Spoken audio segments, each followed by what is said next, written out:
But I did want to ask you about a report that came out this morning. Maybe it came out yesterday, but there's a lot more conversation as you and I are recording this morning about the result of Saturday night's Collision show. And I know you and I were watching the Rumble, but the main event of the Collision show was an elimination cage match with FTR and Daniel Garcia taking on the House of Black. And it was noted that the graphic changed. And the only reason people, I think, paid attention to the fact that the graphic changed is a report from Dave Meltzer where he was talking, doing his Wrestling Observer Radio after the show, that these guys, talking about the House of Black, don't want to do jobs.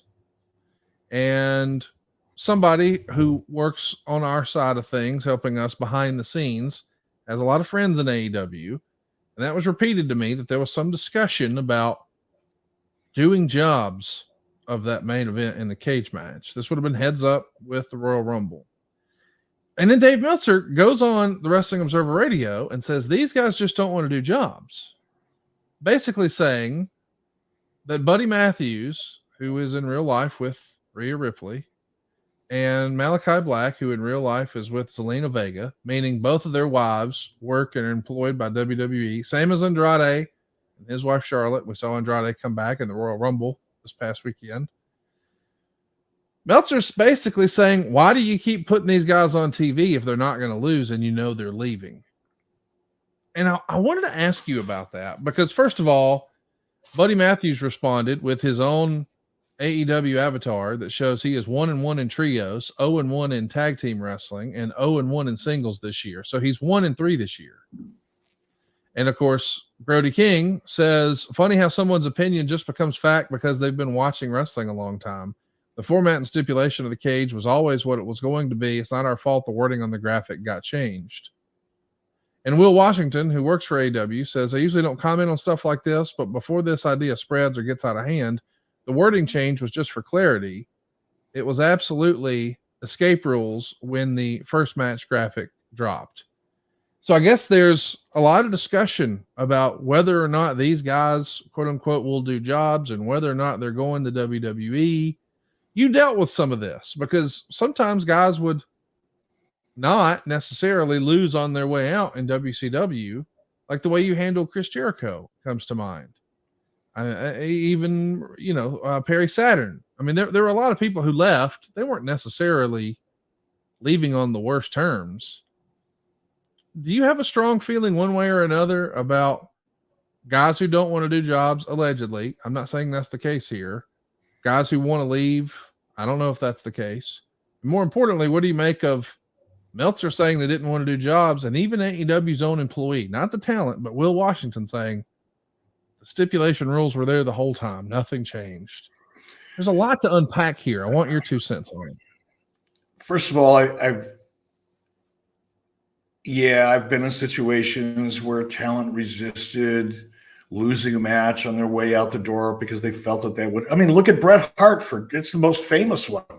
Yes. The Montreal Screwjob is because Bret Hart didn't want to do a job. I mean, yeah, it happens. But as I told Bret, when Bret mentioned it to me and brought it to my attention that that's what he was being asked to do, and my exact words were to Bret, it doesn't matter. To hold on to the concept that doing a job is somehow going to affect the way the audience sees you going forward, to me is a representation of insecurity with the talent. If you're confident in yourself, if I'll leave it at that. If you are confident in your abilities, then doing the job or losing a match on your way to another organization has absolutely no impact on the viewer. Now, if you were going out and losing week after week after week after week, and then they want you to lose one more time on your way out the door, yeah, I can see why you'd be a little upset. But that's not the case here. And I don't know. I mean, listening to you read that to me, it's just more confusing as ever, but that's typical Dave Meltzer nonsense. Anytime Meltzer's involved with something, it's really hard to figure out. The guy who's a journalist and can't structure a fucking paragraph to save his life never met a comma that he felt comfortable with. I mean, it's I don't know, man. I don't know what to make of it. If Dave Meltzer's involved, my first instinct is to go, it's bullshit anyway. So I don't think about it too much. But, I've worked with both of those guys a little bit in WWE. I didn't see any indication that they had that kind of insecurity or issue. And based on their reaction, that wasn't the issue. And Will Washington's comment, it's just more clown car bullshit. The whole escape the cage rather than take a pin anyway. Who cares? Nobody cares. Well, it's AEW. Nobody cares. It doesn't matter. Again, I'll just say this for talent that may be listening. Don't let that stuff get into your head. Don't let anybody convince you that kind of thing actually matters. Now, again, just to be clear, for the Dave Meltzer fans out there, I'll try to do this. I'll try to articulate this in a digital version of crayons and stick figures. Ready? Nobody believes any of it's real anyway.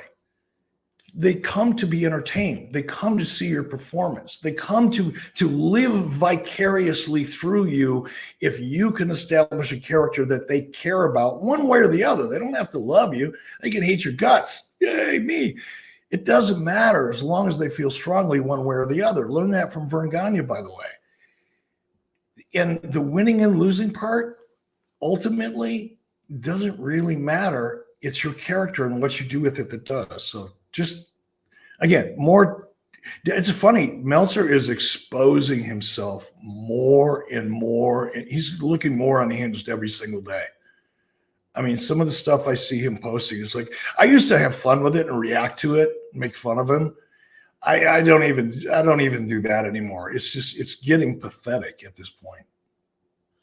Hey, it's Conrad Thompson here to tell you a little more about what adfreeshows.com is all about.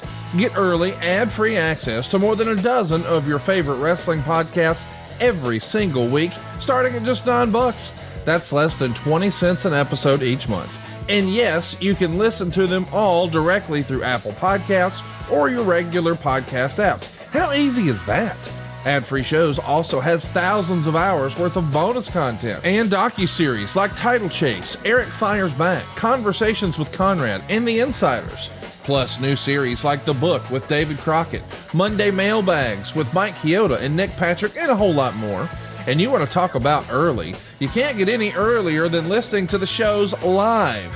You can be a part of the live studio audience as we record the podcast.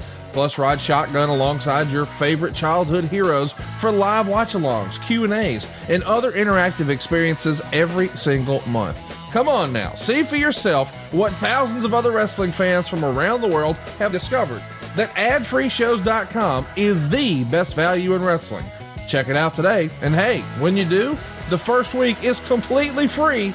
adfreeshows.com.